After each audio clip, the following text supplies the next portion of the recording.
The only way to be truly authentic is to express our heart, uninterrupted, uninterfered, fully, which means we have to heal. We have to take off the armor.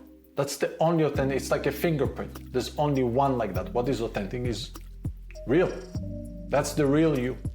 In many cases, people that talk a lot about being authentic, they're unhealed. They don't know themselves. So they have layers of personas. And that's what makes them behave in extreme or weird ways. And again, no problem with that. The only question is, where is it coming from? You can see when somebody is aligned and somebody not so aligned. Only healing makes you authentic. We spoke quite a bit, not only today, about living from the heart. Now, what does it really mean? It means we need to connect to be our authentic self, right? Now, what does it mean? We need to listen to it and we need to express it, which means that if you're not healed, if you're still wounded and you have the armor around the heart, that state, that process is not accessible. It's not available. You cannot listen to the heart if it's encased in an armor. You can't hear it. You can't express it. There's still an armor. And I hope by now it becomes very clear why, if we want to manifest and experience constant flow, that's the only way. There's no way around it. You can't fake it. So now the question, how do we connect to our heart when we're not used to doing it? We're all somewhere on the journey from unhealed to healed. So there is a change in how we experience our heart. How do we do that? Let's start with what we are used to.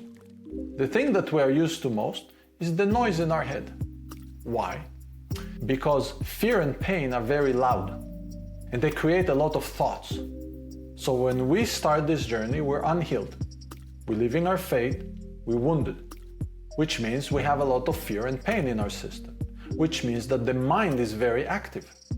Constant thoughts, constantly we're all over the place. Extreme cases, ADHD. That's where we start.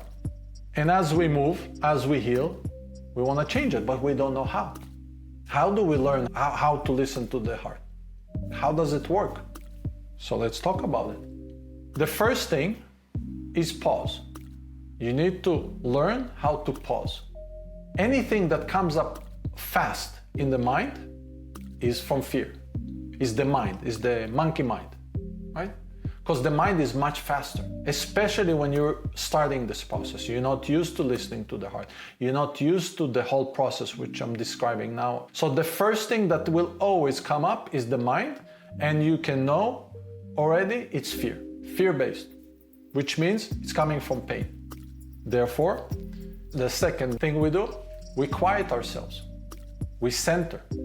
First pause, then we quiet.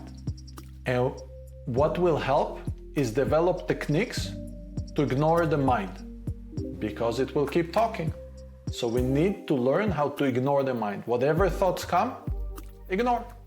Your sign, they're coming up fast, coming from fear and pain.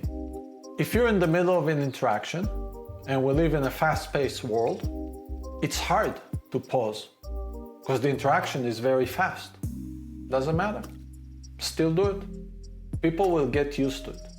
That's how you start changing your reality. You pause, you center yourself, you look inside, you focus. You focus on your heart.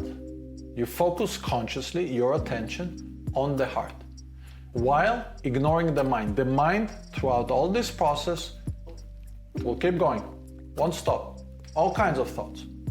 And if you ignore it long enough, what it will do, it will start creating bodily sensation. Something will start itching, you'll need to pee, something aching, you'll have some weird sensations, you start sweating, all kinds of sensations. Expect it. All good.